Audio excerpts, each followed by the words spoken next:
Hey everybody, welcome back to Magic Orthodoxy. My name is David and this is a magic book review.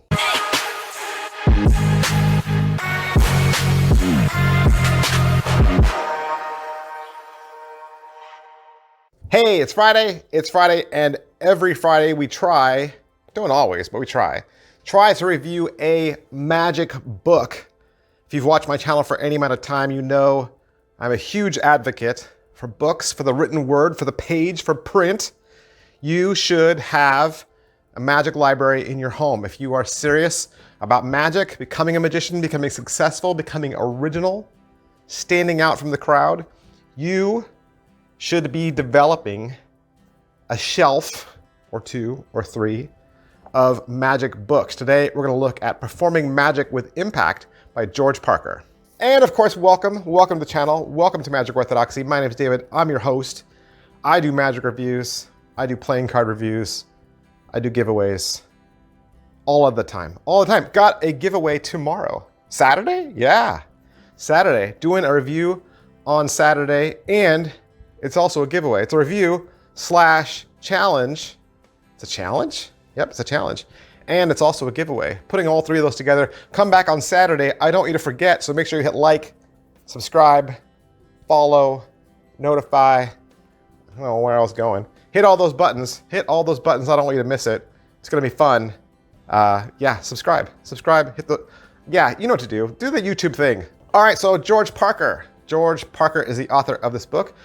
He, alongside Lawrence Haas, Ph.D., have written this book for you, Performing Magic with Impact. If you don't know who George Parker is, he has done over 4,500 shows across 25 different countries in the world. He has now assembled all of his knowledge, his closely guarded secrets into this book, and he's going to share it with you. So this is a book for magicians about all the material that George uses, and this is going to be his tips and advice for getting hired in the real world corporate industry.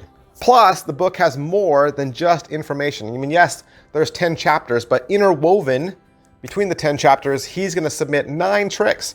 So there's 9 tricks here. They're mostly like parlor stage style things. There's a couple of card tricks in there as well. And he uses those tricks to emphasize the previous chapter. So he'll explain something in the chapter and then he'll transition into a trick. And hopefully that trick will kind of reinforce the chapter that you just read.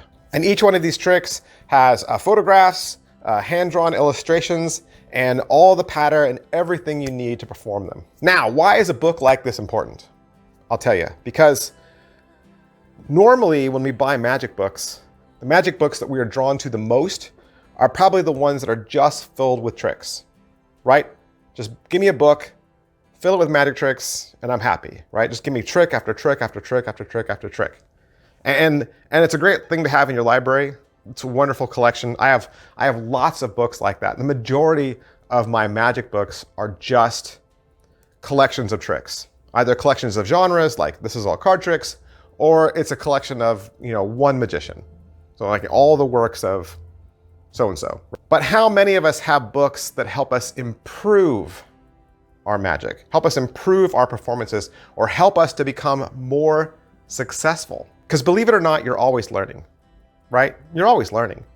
And let's say you buy a magic DVD. Okay, you buy a trick from Jay Sankey, right? A download.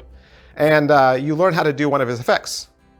And then when you go to do that effect, you're going to pretty much copy everything Jay does in the video, down to his patter and even his jokes. Then you'll buy a trick from Peter Turner. And then when you do that trick, you'll also copy his patter and his mannerisms. But Peter's not funny, he's more mysterious.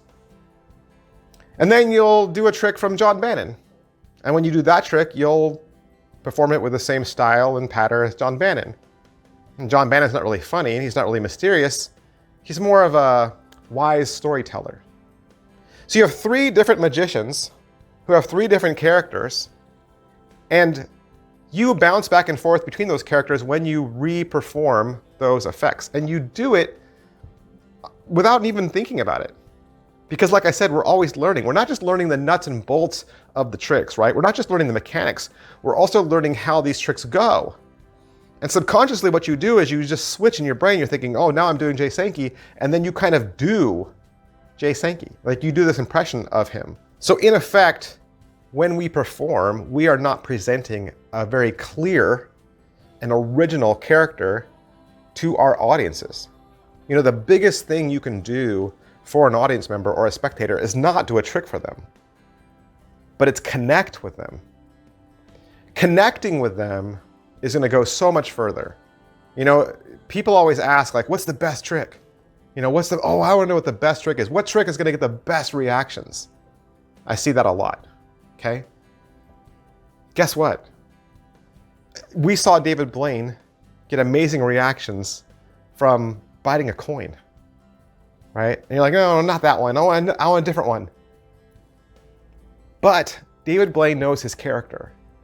David Blaine knows his character and he doesn't get out of character. And in the process of doing his tricks, he connects on a deep level with his audience. Go ask Peter Turner if he can connect with his audience on a deeper level. And what's more important, the tricks he's doing or the connection? I guarantee you, you want to get those reactions, you need to stop doing impressions of your favorite magicians and learn your character and learn to perform your magic with impact. But really quick, let me run through the table of contents and give you an overview of what you're going to find in this book. Chapter 1 is all about how you communicate, and then he follows that up with a coin transposition called micrometamorphosis. Chapter 2 is called Impact to Effort Ratio, and it talks about how often we pour a lot of effort into an effect, but it doesn't give us the impact from our audience like how we want it to. Following that, he has a trick called the bigger picture, which is his version of Tony Stevens' no-tear newspaper. Chapter 3 is called Emergency Exit, and it's all about how you can prepare for things when they go wrong. In chapters 4 and 5, he shares his original marketed idea that he uses to add more creativity to his routines, and he then gives you an example of that by sharing his version of the torn and restored card.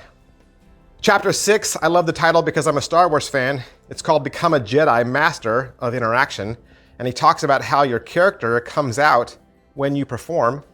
Chapter 7 is an exercise in style, and after that there's a really nice card-to-box routine. Chapter 8 is card effects without cards. Chapter 9 is about how we should think about our attention grabbers, our openers, and afterwards he offers his own creative rope routine for Professor's Nightmare. And then chapter 10 is how you can take any small trick, right, and make it larger, make it more significant. And in his final submission, he offers his version of Grandmother's Necklace that he calls Threshold. All right, so how much is the book? It's $25. $25, it's a paperback, and it's 133 pages. And I know, you'd rather spend your money on new tricks. You'd rather spend your time on practicing new techniques. I get it.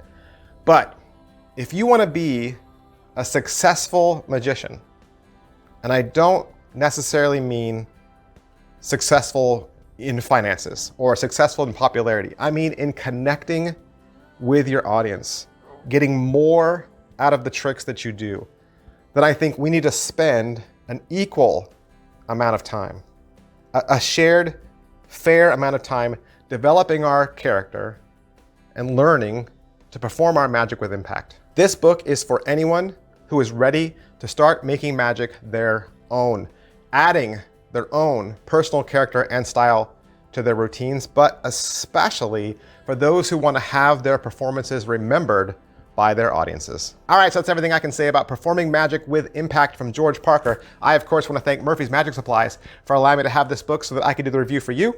And if you'd like to purchase it for yourself, you can find it wherever quality Murphy's Magic products are sold. Thanks, guys. I'll see you next time. Bye.